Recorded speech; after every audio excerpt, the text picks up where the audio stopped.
Hello students, तो आज हम करने वाले हैं exercise 1.5 class 11th question number 6 और 7। ठीक है, तो क्वेश्चन नंबर 6 में क्या कह रहे हैं? Let you be the universal set. एक हम यू मान लेते हैं, ये क्या है? हमारा यूनिवर्सल सेट है। ठीक है, that is the set of all triangles in a plane. Universal set हमारा क्या है? All triangles in a plane. अब बच्चों को ये नहीं समझ में आता कि ये प्लेन कौन सा हो रहा है। यहाँ पर प्लेन किसको डिनोट कर रहे हैं? प्लेन मतलब हो गया एक कोई सरफेस है, उसके अंदर जितने भी ट्राइंगल पॉसिबल है हमने सारे बना दिए। ठीक है, तो सभी टाइप के ट्राइंगल जो है वो आ गए हमारे यूनिवर्सल सेट में। अब आगे क्या कह रहे हैं? If x is the set of all triangles, x जो है उसके अंदर क्या आ रहा है? Set of all triangles with at least one angle, यानी कि कम से कम एक एंगल डिफरेंट होना चाहिए 60 डिग्री से। यहाँ पर क्या बन रहा है? ऑल ट्राइंगल्स विद एटलीस्ट, अभी मैं आपको पूरा अच्छे से समझाऊंगा, आपको बिल्कुल भी टेंशन नहीं लेनी है। ये बहुत ही इजी क्वेश्चन है। With at least one angle different from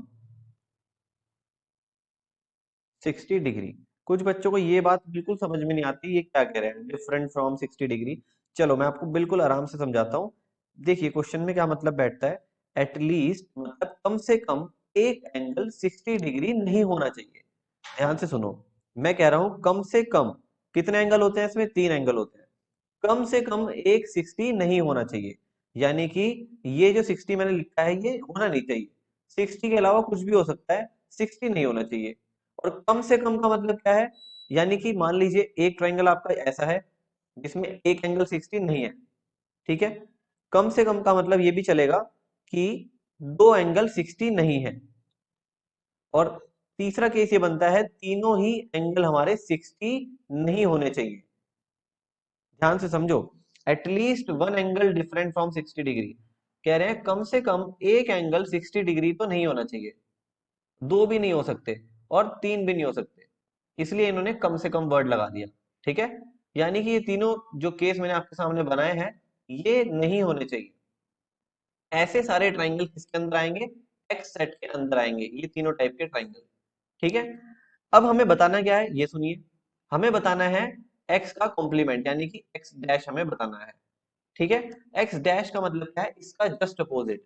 x dash यानी कि इसका जस्ट अपोजिट। तो इसका अपोजिट ये बैठता है कि तीनों ही एंगल तुम 60 ले लो। क्लियर हुई? तीनों ही एंगल 60 डिग्री ले लो, तो ये इसका उल्टा हो गया।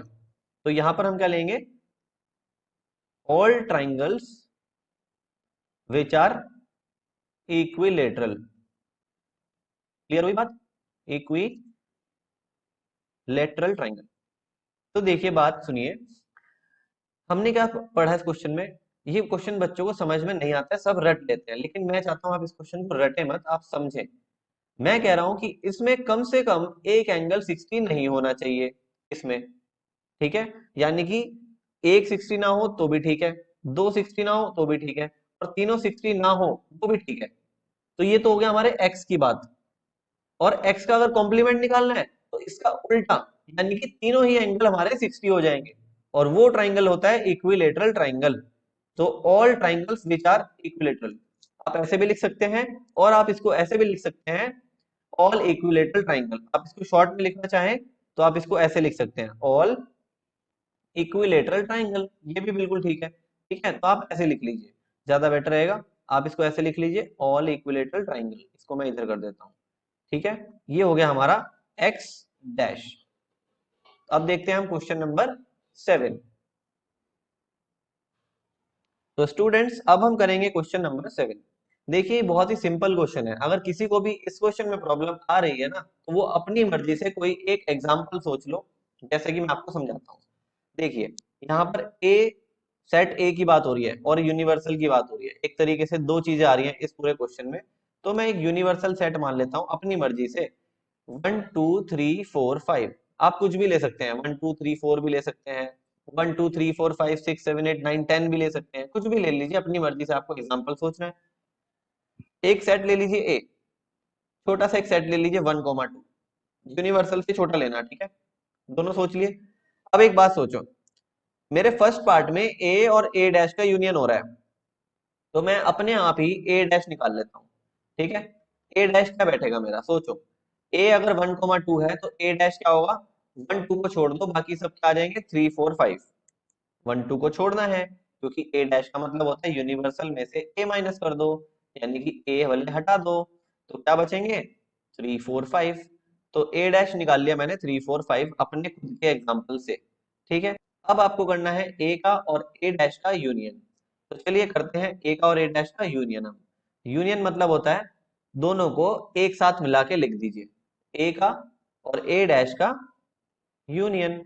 यानी कि अगर मैं ए और ए डैश का यूनियन लिखूंगा तो 1, 2 यहां से आएगा और 3, 4, 5 यहां से आएगा, तो 1, 2, 3, 4, 5 हमारा आंसर आ जाएगा। तो ध्यान से देखिए ये क्या आ गया हमारा, ये हमारा यूनिवर्सल सेट आ गया, तो इसको हम लिख सकते हैं यू। तो क्लियरली हमारा फर्स्ट पार्ट का आंसर क्या हो गया, A union A dash is equal to U. ये हमारा हो गया फर्स्ट पार्ट कंप्लीट। ठीक है, चलिए अब सेकंड पार्ट को समझते हैं। इसमें कह रहे हैं फाइव और ए में कॉमन क्या होगा, फाइव और ए में कॉमन क्या होगा। तो ए में क्या आ रहा है 1,2 और फाइव में क्या आता है, फाइव आता है। सिर्फ फाइव मतलब होता है नल सेट, कुछ नहीं है उसके अंदर। इन दोनों में कुछ कॉमन है क्या, ध्यान से देख लीजिए, इसमें और इसमें कुछ कॉमन है ही नहीं, कोई एलिमेंट कॉमन नहीं है। तो हमारा आंसर क्या होगा, फाइव और ए का जो इंटरसेक्शन होगा वो फाइव ही होगा। ये हो गया हमारा सेकंड पार्ट का आंसर। थर्ड पार्ट देखिए, बिल्कुल सिंपल सा क्वेश्चन है ये, ए इंटरसेक्शन ए डैश। ध्यान से देखो, ए और ए डैश में इंटरसेक्शन यानी कि कॉमन, कुछ कॉमन दिख रहा है, 1 और 2 और 3, 4, 5 इनमें कुछ कॉमन होगा, कभी भी नहीं होगा। हमेशा ध्यान रखना, मान लो एक सेट है और उसका उल्टा ही तुम ले रहे हो ए डैश, जस्ट अपोजिट, उनके बीच में कोई भी कॉमन चीज नहीं होगी, तो ये भी आंसर क्या होगा, 5 होगा। ये हो गया हमारा थर्ड पार्ट का आंसर। फोर्थ पार्ट में देखते हैं, कह रहे हैं यूनिवर्सल जो सेट है हमारा उसका तो कर दो डैश और इंटरसेक्शन ले लो ए के साथ। तो यूनिवर्सल का डैश यानी कि यूनिवर्सल का उल्टा तो फाइव हो जाएगा, यूनिवर्सल है पूरा का पूरा सेट, ठीक है, उसका उल्टा फाइव होता है, ध्यान रखना हमेशा। तो फाइव और ए में कुछ कॉमन है, नहीं है, हमने सेकंड पार्ट में करा था, फाइव और ए में कुछ कॉमन है, नहीं है, तो आंसर क्या होगा, फाइव। ये हो गया हमारा फोर्थ पार्ट कंप्लीट। और इसी के साथ हमारी एक्सरसाइज 1.5 हो गई है कंप्लीट। तो अभी तक आपने हमारे चैनल को सब्सक्राइब नहीं किया है तो चैनल को कर लीजिए सब्सक्राइब, ताकि आप सभी चैप्टर्स का वीडियो सबसे पहले देख सकें। और अपने फ्रेंड्स के साथ वीडियो को शेयर जरूर करिए। Thank you so much for watching this video.